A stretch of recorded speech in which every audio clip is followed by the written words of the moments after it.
Yeah, so you... Hold it the wrong way.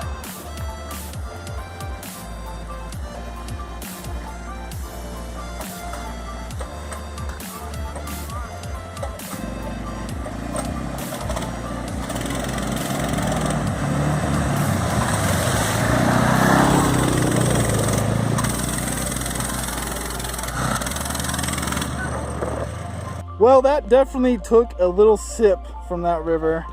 Water got into the airbox. I was able to get it all out. Thankfully, no hydro locking here, but I wouldn't do that too many times. This is probably one of the most picturesque sections of the ride so far. There's a little bit better view from up there on the hill. Rolling green hills, stunning mountains, panoramic view. This is a good ride. That thing hurts your freaking butt with no rear suspension on these rocks. But we're doing pretty good. This section is not nearly as bad as the last section we just went through. Extremely rocky. My freaking camera mount broke pretty early on the trip, so like not too much. Yeah, not too much riding footage, unfortunately. I'll have to figure something out next camping trip. Next camping, not trip, spot. I'll rig something up. But it's going. I probably put 25 miles on it so far. It gets hot. It loses a little bit of power when it gets hot, unfortunately. But it still goes down the road. It is chooching along just fine. And I'm leading the pack and we're waiting. We are waiting for people. So that makes me happy too. I'm not slowing anyone down, that's for sure. No, I did wait for me. Oh, like 3 minutes maybe. I just pulled out the camera, he showed up. All right.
back. We made it. I made it on this. I rode it the entire time. You know, honestly, I was really hoping some of the other guys from the crew would want to swap with me, so I wasn't stuck riding this little thing the entire trip. But nobody wanted to ride it, so I literally rode this. It wasn't quite 70 miles. I think we got to about 55 miles off-road with this. And that really varied terrain. You know, you'll see from the footage, some of it was just kind of these wide open farming roads.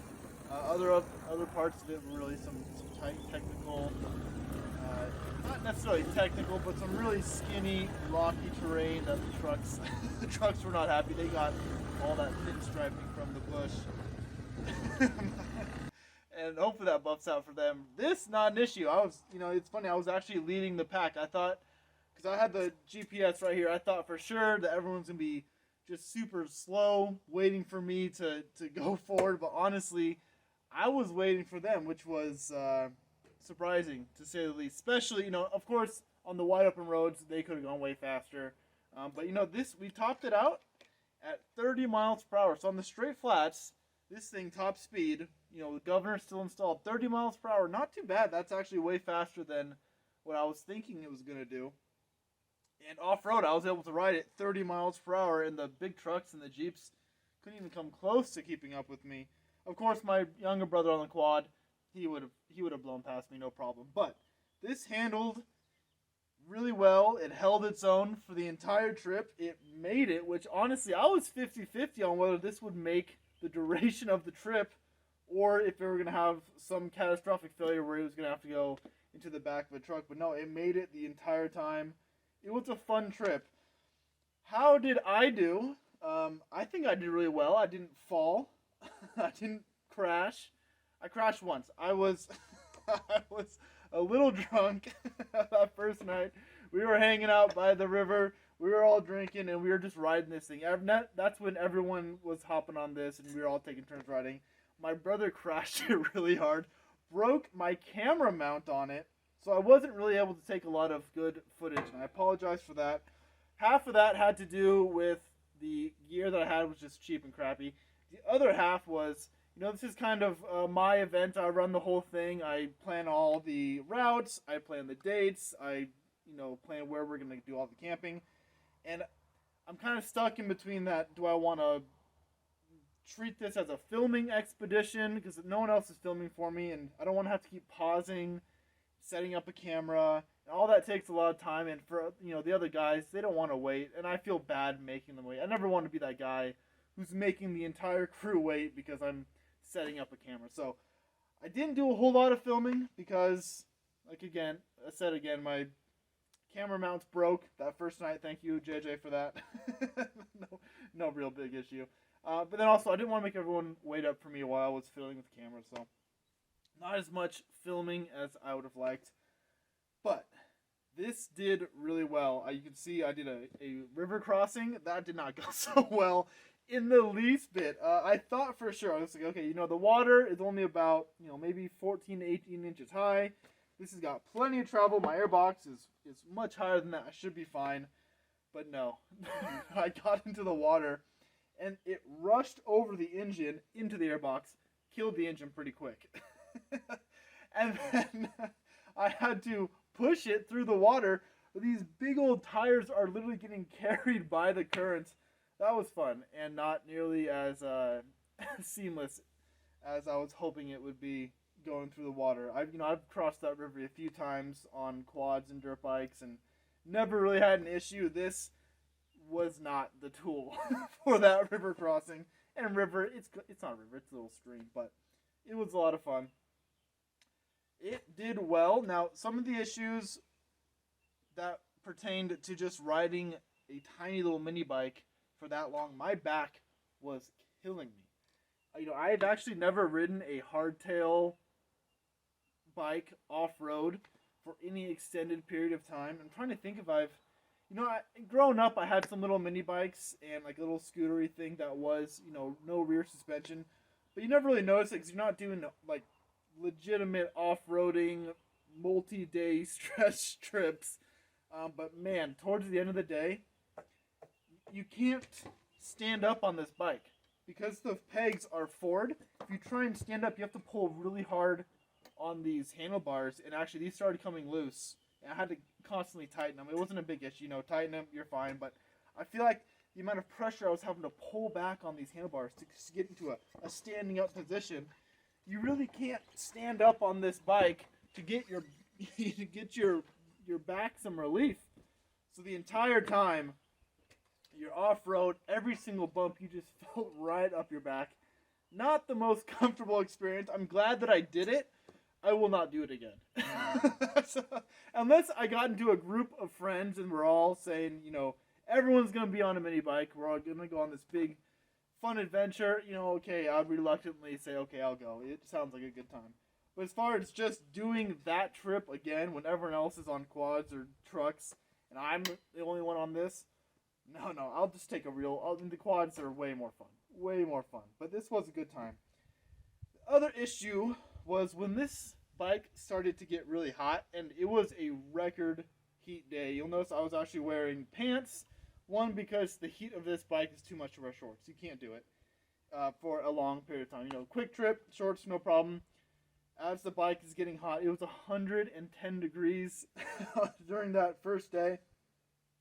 And I had to wear the pants. There were some lightweight, like windbreakery, like Columbia fishing pants. So they're not like heavy jeans or anything. So it wasn't too bad, but it's mainly to keep the sun off me.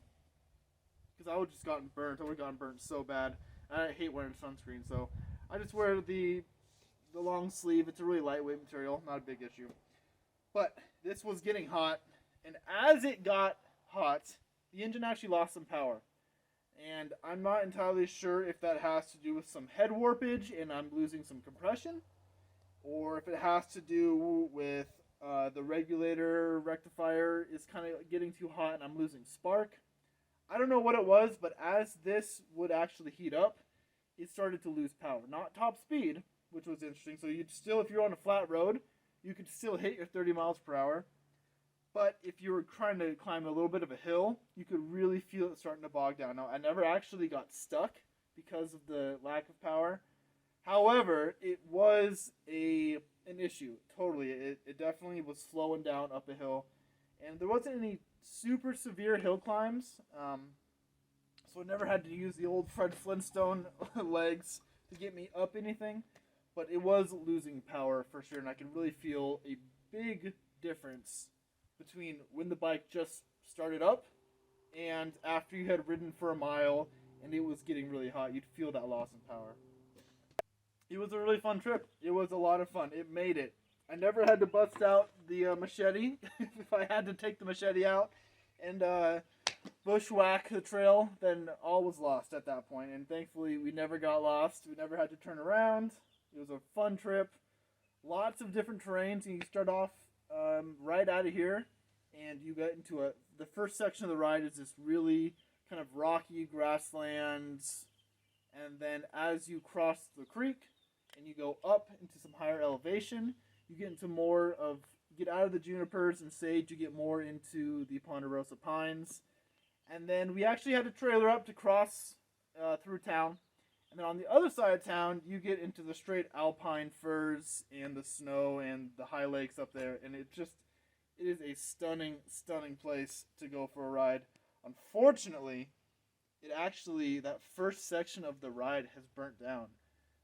This is a couple weeks now after the trip, and we actually had to evacuate. I had to evacuate my house for a solid week. There was a fire. The whole place is burnt down now. So I haven't gone back to see the damage, but I've been told it's pretty bad. It was about a 5,000 acre fire, and so that first section of the ride, sadly, is burnt down now. So I'll have to go back soon and go really take a peek and see if those trails are still open, if they're still viable, or if it's just down trees and burnt to a crisp. So hopefully it's still open, and even if it's not quite as picturesque, you can still get some decent riding in. And there's something, if you've never done it, there's something kind of eerie about riding off-road in a forest that had been recently burnt down, and it's just almost like ghosty. Everything, there's no color. It's just black and gray, and it's almost like you're driving through a ghost town. It's very strange. So it might be something to do in the future. Definitely not take this. No, I'll take a quad or a truck. A lot more fun. But it was a fun trip. Thank you for watching. I hope you were half entertained by this. I had a lot of fun. And I definitely need more of these. I need at least one more so I can race around the property with somebody else. I will buy another one. They are a ton of fun. And now my mind is going, like, where do I want to go? Do I want to keep this engine? Because, like I said, top speed, 30 miles per hour. That is honestly fine. That is fine for this. Acceleration, I wish it just had a little more grunt. And especially, like I said, when it starts getting hot and you lose some of that power, you want it back and you want a little bit more. So I'm wondering if a torque converter, maybe a new charging system, new spark plug. This is still just the stock spark plug, so I'm wondering if I buy, a nicer spark plug. Maybe that's all it is. That's all it needs is an NGK versus whatever Chinese spark plug is in this. But thanks for watching, guys. Take care. Have a good one.